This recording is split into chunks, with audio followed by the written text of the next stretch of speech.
अस्सलामुअलैकुम फ्रेंड्स, मैं आप लोगों का टीचर अतार खान। आज के इस लेक्चर में हम वेक्टर प्रोडक्ट के बारे में पढ़ेंगे। क्रॉस प्रोडक्ट भी कहते हैं स्टूडेंट्स। तो शुरू करते हैं इस टॉपिक को।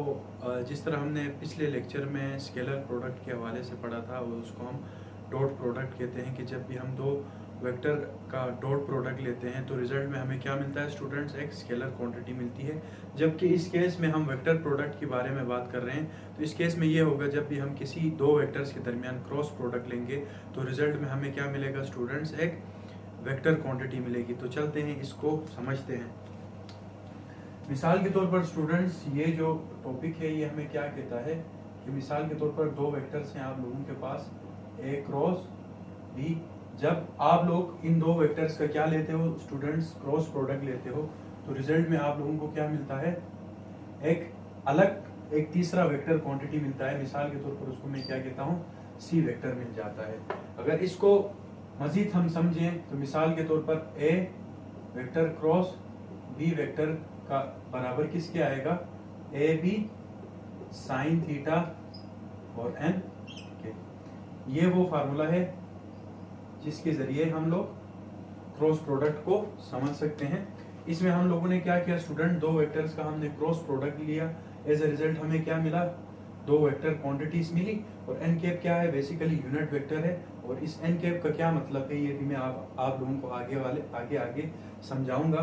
तो सबसे पहले ए क्या, बेसिकली ए और बी क्या है, मैग्नीट्यूड है ए और बी वेक्टर के। तो अब हम इसी केस का फिजिकल इंटरप्रिटेशन करते हैं, इसको समझते हैं कि इसका क्या मतलब है। Physical interpretation of cross product का फिजिकल इंटरप्रिटेशन देखते हैं स्टूडेंट्स।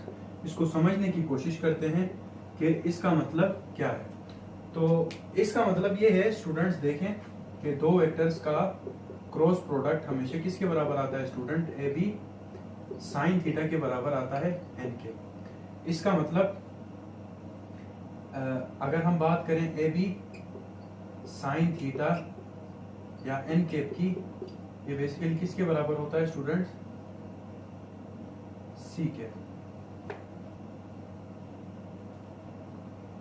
अब इसको समझने की कोशिश करें स्टूडेंट। इसको समझने के लिए मैं आपको बताऊंगा कि यहाँ पर बी साइन थीटा क्या बता रहा है। बेसिकली अगर आप डायग्राम के थ्रू समझना चाहें तो डायग्राम बना देता हूँ स्टूडेंट्स।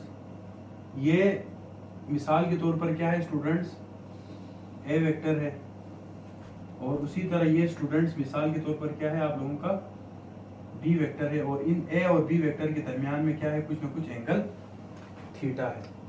अब इस केस में जब हम ए और बी का क्या लेते हैं, क्रॉस लेते हैं, तो जब हम क्रॉस लेते हैं तो हमें क्या मिलता है, एक थर्ड वेक्टर मिल जाता है। और इस थर्ड वेक्टर को हम क्या कहते हैं, वेक्टर सी कहते हैं।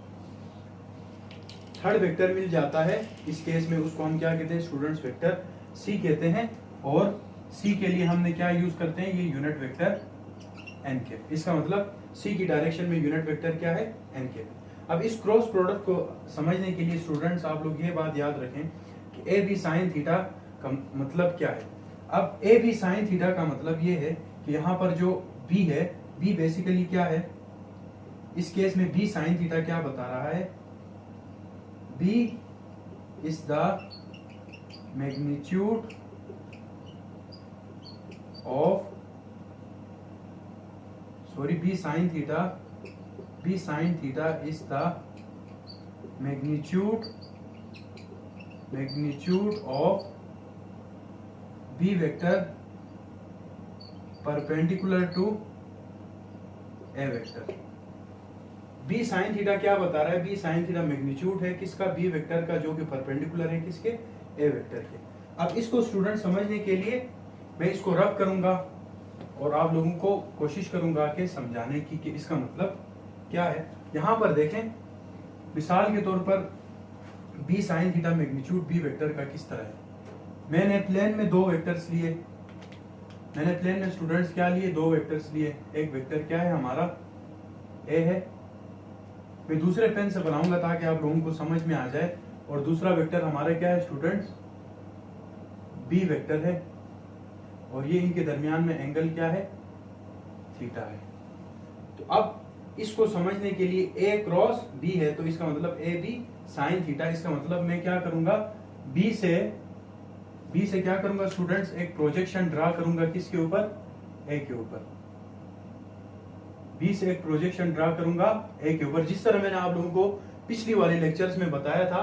बी वेक्टर के बेसिकली मैं अभी यहाँ पर क्या कर रहा हूँ, कंपोनेंट्स निकाल रहा हूँ। बी वेक्टर के मैं बेसिकली यहाँ पर क्या कर रहा हूँ, कंपोनेंट्स निकाल रहा हूँ। इसके एक्स और वाई कंपोनेंट में हम क्या कर रहे हैं, बी वेक्टर को डिवाइड कर रहे हैं। अब पिछले वाले डॉट प्रोडक्ट में हमने किसी भी वेक्टर के अलोंग जो कंपोनेंट था उसको लिया था, मतलब कोस वाले कंपोनेंट को लिया था। अब इस केस में हम क्या करेंगे, दो कंपोनेंट्स बन रहे हैं। इसका एक कंपोनेंट यहां पर बन रहा है और एक कंपोनेंट यहां पर। एक्स कंपोनेंट यहां पर बन रहा है और वाई कंपोनेंट यहां पर बन रहा है। डॉट प्रोडक्ट के केस में स्टूडेंट्स हम लोगों ने एक्स कंपोनेंट लिया था, जो वेक्टर के इस जो नीचे वाली जिस पर प्रोजेक्शन हमने ड्रा की उस वेक्टर की जो अलोंग था उसको हमने एक्स कंपोनेंट कहा था, वो लिया था जो कि cos थीटा आ रहा था। अब क्रॉस प्रोडक्ट में हम स्टूडेंट्स कौन सा कंपोनेंट लेते हैं, जो कि जिस पर प्रोजेक्शन ड्रा की है वो कंपोनेंट लेंगे जो इसके साथ कितने का एंगल बनाता है, 90 डिग्री का बनाता है। जिस तरह बी का ए के साथ जो एक्स वाला जो कंपोनेंट था उसको हमने क्या कहा था स्टूडेंट्स, डी cos थीटा था, और वाई वाला कंपोनेंट जो हमने इसका नाम क्या दिया, साइन थीटा। ये जो cos वाला कंपोनेंट था ये किसके लिए था स्टूडेंट्स, ये डॉट प्रोडक्ट के लिए था। ये किसके लिए था स्टूडेंट्स, डॉट प्रोडक्ट के लिए था। और y वाला जो कंपोनेंट, अब ये जो साइन थीटा वाला कंपोनेंट है ये किसके लिए है, क्रॉस प्रोडक्ट के लिए है। तो यहां से ये बात समझ में आ गई, बी साइन थीटा यहाँ पर क्या है, बी साइन थीटा। अब ये वेक्टर फॉर्म में नहीं बल्कि ये क्या है, मैग्नीट्यूड है, ये भी मैग्नीट्यूड बता रहा है। बी साइन थीटा क्या है, मैग्नीट्यूड है बी वेक्टर का परपेंडिकुलर, जो कि किस पर है, ए वेक्टर में। बी वेक्टर का ये जो बी साइन थीटा है, ये बी साइन थीटा किसका कंपोनेंट है, बी वेक्टर का है, किसके परपेंडिकुलर है, ए वेक्टर के परपेंडिकुलर है। तो उम्मीद है स्टूडेंट यहां से ये बात आप लोगों को क्लियर हो गई होगी। अब इसका मतलब अब यहां पर एक और कंसेप्ट आया है, कि एक और कंसेप्ट वो मैं फिलहाल बाद में बताऊंगा वो कंसेप्ट क्या है। अभी हम सेकंड केस पढ़ लेते हैं यहां पर। और सेकंड केस क्या है, मिसाल के तौर पर स्टूडेंट्स हमने ये पढ़ लिया कि ए क्रॉस बी हमेशा किसके बराबर होता है, ए बी साइन थीटा और एन कैप। इसका मतलब ये जो एन कैप है ये मैं अभी आप लोगों को समझाऊंगा, ये यूनिट वेक्टर है, तो इसको समझेंगे। अब हम सेकंड केस पढ़ लेते हैं। सेकंड केस में क्या है स्टूडेंट, सेकंड केस में मिसाल के तौर पर अगर मैं बात करूं यहां ए क्रॉस बी की है, तो मैं बात करता हूं बी क्रॉस ए की। अगर बी क्रॉस ए हो जाए तो क्या होगा स्टूडेंट्स, बी क्रॉस ए हो जाए तो इसका मतलब ये है बी ए साइन थीटा, और यहां भी क्या आएगा स्टूडेंट्स, एन के। यहां भी क्या आएगा स्टूडेंट्स, एन के पाएगा। तो जब मैं ए क्रॉस बी करता हूं तो A B sine theta, B cross A करता हूं तो B A sine theta. Dot product की केस में हमने ए डॉट बी को इक्वल लिया था बी डॉट ए। वहां पर कौन सी प्रॉपर्टी होल्ड कर रही थी स्टूडेंट्स, कम्यूटेटिव प्रॉपर्टी होल्ड कर रही थी, किसमें, डॉट प्रोडक्ट के केस में। क्या इस केस में डॉट प्रोडक्ट सेम होगा, तो इसको समझने के लिए मैं आप लोगों के सामने एक एग्जांपल पेश करता हूं कि ये किस तरह हुआ। अब इस केस में क्या है, फिलहाल तो इसको समझो बी ए साइन थीटा का मतलब क्या है। वहां अब मिसाल के तौर पर मैं ग्राफ बनाता हूं, ये दरमियान में क्या है स्टूडेंट्स, एंगल थीटा है, ये ओ, और पॉइंट का नाम नहीं दो, इसको ए वेक्टर कहो और इसको बी वेक्टर कहो। अब इस केस में क्या करेंगे स्टूडेंट्स, उस केस में क्या किया था, बी वेक्टर से प्रोजेक्शन ड्रा की थी ए के ऊपर, जबकि इस केस में आप क्या करेंगे, ए वेक्टर से प्रोजेक्शन ड्रॉ करेंगे किसके ऊपर, बी के ऊपर। यहां से प्रोजेक्शन ड्रॉ करेंगे बी के ऊपर। इसका दूसरा मतलब यह है कि वहां पर आपने बी के कंपोनेंट्स रिजोल्व किए थे, यहां पर आप क्या करेंगे स्टूडेंट्स, ए के कंपोनेंट्स रिजोल्व करेंगे। तो ए के दो कंपोनेंट्स बनेंगे, एक बी के मुकम्मल तौर पे पैरेलल होगा, वो डॉट प्रोडक्ट का केस होगा जहां पर cos थीटा आता है, और एक बी के मुकम्मल तौर पे कंपोनेंट क्या हो जाएगा 90 डिग्री, और इसको मैं क्या कहूंगा, ए साइन थीटा। जब हमने ए को रिजोल्व किया इसके दो कंपोनेंट्स में, तो ए के दो कंपोनेंट्स बने, दो कंपोनेंट्स विद टू मैग्नीट्यूड्स। एक कंपोनेंट कहां पर है, अलोंग बी की डायरेक्शन में है, और दूसरा कंपोनेंट क्या है, परपेंडिकुलर है। उस परपेंडिकुलर कंपोनेंट को हमने क्या कहा, साइन थीटा कहा। तो इसका मतलब ए साइन थीटा क्या बता रहा है, ए साइन थीटा ये बता रहा है, ए साइन थीटा इस मैग्नीट्यूड, ये मैग्नीट्यूड है किसका, मैग्नीट्यूड ऑफ बी वेक्टर। वहां पैरेलल केस था, यहां पर क्या आएगा, perpendicular to B vector, perpendicular to magnitude of, sorry A sine theta is the magnitude of A vector है, sorry A vector, A sine theta is the magnitude of A vector perpendicular to B vector. यहां तक ये बात clear कर दें, ए sine theta क्या है, ए vector का मैग्नीट्यूड है, मैग्नीट्यूड है किसका, ए वेक्टर का, जो कि परपेंडिकुलर है किसके, बी वेक्टर के। तो यहां तक ये बात साबित क्लियर कर लें। अब जो दूसरा जो पॉइंट है, अब A cross B, A B sine theta के बराबर आता है, B cross A B A sine theta के बराबर आता है, यहां भी एन के वहां भी एन के। क्या ये दोनों केसेस एक दूसरे के इक्वल हैं? अब इसको समझने के लिए क्या समझेंगे स्टूडेंट्स हम लोग, n cap. N cap basically क्या बता रहा है स्टूडेंट्स, यहाँ पर एन केप क्या बता रहा है, ये जो इन दोनों को क्रॉस प्रोडक्ट लेने से जो तीसरा जो वेक्टर आया है, वो तीसरा वेक्टर की डायरेक्शन क्या है, ये डायरेक्शन बता रहा है कि ये तीसरा वेक्टर इन दोनों के किस तरफ है, इन दोनों के पैरेलल है या इन दोनों के परपेंडिकुलर है या इन दोनों के 180 का डिग्री बना रहा है। तो ये भी समझेंगे कि जो तीसरा जो वेक्टर होगा वो इन दोनों वेक्टर्स के किस डायरेक्शन पर होगा। इसको समझने के लिए मैं इसको थोड़े टाइम के लिए रब करता हूं। तो स्टूडेंट बहुत ही फोकस से सुनिएगा, जिसने फिजिक्स का ये टॉपिक नहीं समझा तो समझ लो इसने फिजिक्स को नहीं समझा। अब केस को आगे बढ़ाते हैं। अब यहां पर सवाल ये है, एन केप, इसका मतलब ये है कि ए क्रॉस बी एक तीसरा वेक्टर बना, इसको हमने क्या कहा, सी केप, इसको हमने क्या कहा, सी वेक्टर। अब ये सी वेक्टर किस डायरेक्शन में होगा, अब इस सी वेक्टर की डायरेक्शन को समझने के लिए स्टूडेंट्स एन को समझें। क्या करेंगे स्टूडेंट्स, एन को समझेंगे। अब एन को समझने के लिए मिसाल के तौर पर सी वेक्टर किस जगह पर होगा, इसको समझने के लिए अब सबसे पहली केस स्टूडेंट हमने क्या पढ़ा, ए क्रॉस बी वेक्टर बराबर होता है किसके, ए बी साइन थीटा और साथ में क्या है, एन के। अब इसको अगर डायग्राम के थ्रू समझे तो ये ए वेक्टर है स्टूडेंट्स और ये क्या है, बी वेक्टर है और ये दरमियान में क्या है स्टूडेंट्स, एंगल थीटा है। अब ए को क्रॉस किया हमने बी से, जिसकी वजह से हमें क्या मिला स्टूडेंट्स, एक सी वेक्टर मिला।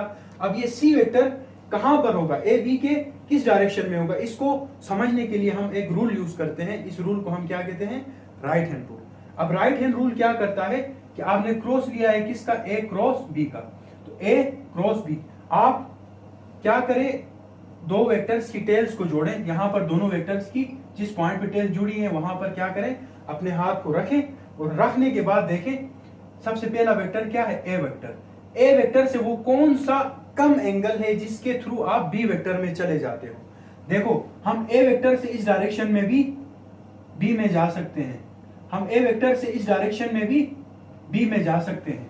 अब cross product A cross B का है, ए से वो मिनिमम रास्ता देखना है जिसमें एंगल थीटा कम बन रहा हो, जिसके जरिए हम कहां तक पहुंचे, बी वेक्टर तक पहुंचे। तो अगर हम इस रास्ते को देखते हैं तो यहां पर एंगल थीटा ज्यादा बन रहा है, जबकि इस रास्ते को देखते हैं तो यहां पर एंगल थीटा क्या बन रहा है, कम बन रहा है।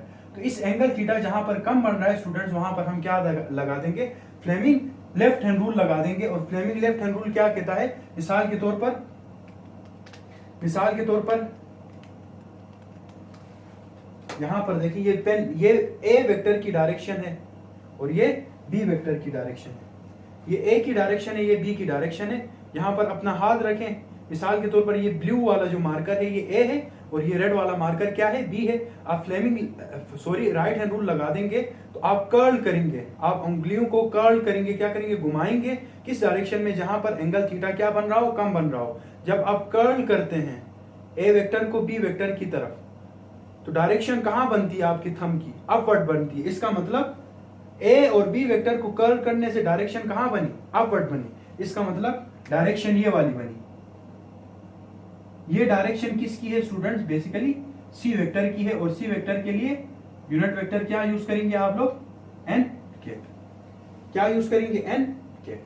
अब इसी को मजीद आगे बढ़ाते हुए स्टूडेंट्स, ये तो बात किसकी थी, ए क्रॉस बी की। जबकि अगर स्टूडेंट्स मैं बात करूं किसकी, बी क्रॉस ए की, बी क्रॉस ए स्टूडेंट्स किसके बराबर होता है, B A sine theta N के। क्या इस केस में भी ऐसा हो रहा है? बेशक बी और ए का दोनों वेक्टर्स का मैग्नीट्यूड सेम हो, क्या डायरेक्शन हम कह सकते हैं कि इस केस में सेम होगी? तो वहां पर हम रूल लगाएंगे, राइट हैंड रूल, और उस रूल को लगाने के बाद हमें बात साबित हो जाएगी कि आया ये वेक्टर इस डायरेक्शन में है या नीचे की डायरेक्शन में है। तो ये कर लेते हैं। अब की केस क्या है स्टूडेंट्स? अब की केस में क्या चीज है? ये बी वेक्टर है स्टूडेंट्स और ये क्या है, ए वेक्टर है, और यहां पर क्या बन रहा है स्टूडेंट्स, एंगल थीटा बन रहा है। अब यहां गौर से देखें, अब बी क्रॉस ए करना है। बी क्रॉस ए करने के लिए हमारे पास दो रास्ते हैं, हम यहां से भी मूव कर सकते हैं ए की तरफ, यहां से भी मूव करते हैं ए की तरफ। अब मैंने आपको बताया आप हमेशा किस एंगल से अप्रोच करोगे ए को, लोवेस्ट पॉसिबल एंगल से। तो लोवेस्ट पॉसिबल एंगल किस केस में प्रोड्यूस है, बी से अगर डायरेक्टली यहां से जाता है तो यहां से जाएगा तो ज्यादा डिस्टेंस कवर होगा। तो उम्मीद करता हूं स्टूडेंट्स आप लोगों को ये बात क्लियर है। अब यहां पर रूल लगा दें, रूल के मुताबिक सबसे पहला वेक्टर क्या है, बी क्रॉस ए। अब स्टूडेंट्स यहां पर देखें, ये ए वेक्टर है, ये बी वेक्टर है। अब इस केस में क्या करेंगे, बी वेक्टर से जब ए वेक्टर की तरफ मूव करेंगे, अब ये प्लेन इस तरह है, इस तरह कि बी वेक्टर से जब मूव करेंगे तो आपको क्या मिलेगा, जब मूव करेंगे तो बी वेक्टर से ए की तरफ मूव करेंगे तो ये थंब आपका क्या होगा, नीचे की तरफ होगा। इसका मतलब ये है कि डायरेक्शन किस जगह पर होगी, यूनिट वेक्टर की, एन कैप की या सी वेक्टर की। सी वेक्टर का ये बेसिकली क्या है, यूनिट वेक्टर है, नीचे की तरफ होगी। तो इससे ये बात साबित हो गई कि ए क्रॉस बी करने से सी वेक्टर कहां पर आता है, इन दोनों केसेस में परपेंडिकुलर है। यहां भी 90 का एंगल, यहां भी 90 का एंगल, बट डिफरेंस क्या है कि एक में अपवर्ड है, एक में डाउनवर्ड है। डायरेक्शन क्या है, अपोजिट है तीसरे वेक्टर की। इसका मतलब ये ऊपर की तरफ है, ये नीचे की तरफ है। तो इसका मतलब यहां से ये बात साबित होती है स्टूडेंट्स कि A cross B does not equal to B cross A. Cross product के केस में कम्यूटेटिव प्रॉपर्टी होल्ड नहीं करता। हां, शर्त यह है अगर आप इस तरह करते हो, ए क्रॉस बी को माइनस करके बी क्रॉस ए से करते हो, इसका मतलब डायरेक्शन को उल्टाते हो। इसकी नीचे की डायरेक्शन थी, जब उस पर माइनस कर दोगे वापस क्या होगा, ऊपर, तब केस में इक्वल आ सकता है। माइनस के अलावा केस में ये इक्वल नहीं आ सकता। तो उम्मीद है स्टूडेंट्स आप लोगों को ये बात क्लियर है। मैं थोड़ा सा और इसमें कंसेप्ट बताऊंगा और आप लोगों को वाइंड अप कर दूंगा ये टॉपिक, और उसके बाद हम लोग कैरेक्टरिस्टिक्स ऑफ क्या पढ़ेंगे स्टूडेंट्स, कुछ कैरेक्टरिस्टिक्स पढ़ेंगे क्रॉस प्रोडक्ट के हवाले से। अब यहां पर हमने एक बात साबित की, क्या बात साबित की कि ए क्रॉस बी बराबर होता है किसके students, A B sine theta, और आखिरी में क्या है स्टूडेंट्स, एन के। और दूसरी बात हमने क्या साबित की कि बी क्रॉस ए बराबर होता है किसके student, B A sine theta के, और साथ में क्या लिखा, एन के। अब मिसाल के तौर पर मैं यहां पर मिसाल देता हूं, ये दूसरे पेन से बनाता हूं, ये ए वेक्टर है, ये बी वेक्टर है। कुछ एग्जांपल से आपको ये समझाने की कोशिश करता हूं, ये इनके दरमियान में क्या है, एंगल थीटा है। अब इस केस में देखिए, मिसाल के तौर पर ए की वैल्यू में लेता हूं कितनी, 4, ए का मैग्नीट्यूड लेता हूं 4, बी का मैग्नीट्यूड लेता हूं 3, और एंगल थीटा लेता हूं कितना स्टूडेंट्स, 60 डिग्री। अब इस केस को सोल्व करेंगे तो क्या होगा, ए क्रॉस बी इक्वल टू, ए की वैल्यू कितनी है स्टूडेंट्स 4, बी की वैल्यू कितनी है स्टूडेंट 3, और एंगल थीटा क्या है स्टूडेंट्स, थीटा की वैल्यू कितनी है 60 डिग्री। एन कैप को भूल जाएं, फिलहाल के तौर पर एन वेक्टर को आप भूल जाएं। तो ए क्रॉस बी 4 3 सर कितना होता है स्टूडेंट 12, और साइन 60 डिग्री 0.8, आई थिंक इतना इसका वैल्यू होता है। जब आप कर लेंगे तो आपको क्या मिलेगा, एक रिजल्ट मिल जाएगा। तो ये आप लोग खुद कर लें। और उसी तरह जब बी क्रॉस ए करते हो, बी क्रॉस ए करते हो, ये बराबर है किसके, बी ए साइन थीटा के, एन कैप के, और बी की वैल्यू कितनी है स्टूडेंट्स, बी की वैल्यू कितनी है 3, और ए की वैल्यू कितनी है स्टूडेंट्स 4, और साइन थीटा कितना है 60 डिग्री, तो 3 4 12। अब इस केस में देखें, अब इस केस में देखें स्टूडेंट 3 साइन थीटा, यहां पर क्या है 4 साइन 60 डिग्री। इस केस में ये क्या बता रहा है, ए साइन थीटा क्या बता रहा है, ए का मैग्नीट्यूड किसके अलोंग, बी के अलोंग। यहां पर बी साइन थीटा क्या बता रहा है, बी का मैग्नीट्यूड ए के अलोंग। जो बी का मैग्नीट्यूड है ए के अलोंग वो डिफरेंट है, यहाँ पर ए का मैग्नीट्यूड है जो बी के अलोंग वो डिफरेंट है, मगर जब इन तमाम के साथ कंबाइन मिल जाता है तो आपको रिजल्ट सेम मिलता है। मिसाल के तौर पर यहाँ पर 10 आया तो यहाँ पर भी क्या आएगा 10, मगर इस केस में अगर 2 आता है तो इस केस में 2 नहीं आएगा, इस केस में 2 नहीं आएगा। इस केस में 2 आ सकता है किस केस में, जब आपका ये वाला मैग्नीट्यूड क्या हो स्टूडेंट्स, इन दोनों का मैग्नीट्यूड क्या हो, सेम। अगर मैग्नीट्यूड डिफरेंट होगा तो वो नहीं आ सकता। तो इसका मतलब ये है, इसका मतलब ये है स्टूडेंट, यहां पर एक बात जो फोकस करने वाली बात ये है कि ये ए वेक्टर है, इसका मतलब ये है ए क्रॉस बी वेक्टर से जो सी वेक्टर मिलता है, सी वेक्टर जो मिलता है स्टूडेंट्स वो कितने चीजों पर डिपेंड करता है, ए और बी के। इसका मतलब ए और बी का मैग्नीट्यूड जितना ज्यादा होता जाएगा, यहां पर 4 में 5 कर दूं, यहां पर 3 में 6 कर दूं, ए और बी वेक्टर का मैग्नीट्यूड में बढ़ाता जाऊंगा तो इसके रिजल्ट में सी वेक्टर का मैग्नीट्यूड मुझे बड़ा मिलता जाएगा। अगर और बढ़ाऊंगा तो सी वेक्टर का मैग्नीट्यूड मुझे और बड़ा मिलता जाएगा। और दूसरा चीज किस चीज पर डिपेंड करता है, एक तो ए वेक्टर के मैग्नीट्यूड पर, दूसरा बी वेक्टर के मैग्नीट्यूड पर। इन दोनों को बढ़ाता जाता हूं तो क्या मिलता है मुझे, एंगल बड़ा मिलता है। जबकि ए क्रॉस बी के दरमियान में जो एंगल है जिसको हमने साइन थीटा कहा था, अगर उस एंगल की वैल्यूज को मैं चेंज करूं, अभी मैंने क्या लिया था, एंगल थीटा को मैंने 60 लिया था, अगर एंगल थीटा को मैं 90 ले लूं, अगर एंगल थीटा को मैं 0 डिग्री ले लूं, अगर एंगल थीटा को मैं 180 डिग्री ले लूं, अगर एंगल थीटा को मैं 270 ले लूं, तो इन केसेस में क्या होगा, तो इन केसेस को समझने के लिए हम लोग क्या करेंगे, वेक्टर प्रोडक्ट की कुछ कैरेक्टरिस्टिक्स को डिस्कस करेंगे। तो ये तीनों चीजों पर डिपेंड करता है क्रॉस प्रोडक्ट। जो तीसरा जो वेक्टर आया वो 3 चीजों पर डिपेंड करता है, ए और बी के मैग्नीट्यूड पर और एंगल थीटा पर। ए और बी का मैग्नीट्यूड हम ज्यादा बढ़ाते जाएंगे तो सी की वैल्यू उतनी ज्यादा बड़ा वेक्टर मैग्नीट्यूड में मिलेगा, जबकि एंगल थीटा इनके दरमियान में रखने पर 60 पर उसकी अपनी एक वैल्यू होगी। जिस तरह साइन 90 क्या होता है, आई थिंक 0 होता है, साइन 90 डिग्री 1 होता है या 0 होता है, आप लोग देख लें। तो इन वैल्यूज पर ये क्या करेगा, डेविएशन करेगा। तो इनको सही तरीके से हम लोग कैरेक्टरिस्टिक्स में समझेंगे। तो आज का जो लेक्चर है वो हम यहाँ पर क्लोज कर देते हैं। तो स्टूडेंट्स, उम्मीद है आप लोगों को ये कंसेप्ट समझ में आया होगा, क्रॉस प्रोडक्ट का कंसेप्ट क्लियर हुआ होगा। तो नेक्स्ट लेक्चर में हम इसकी कैरेक्टरिस्टिक्स को डिस्कस करेंगे। तो अब तक के लिए इतना ही, अल्लाह हाफिज।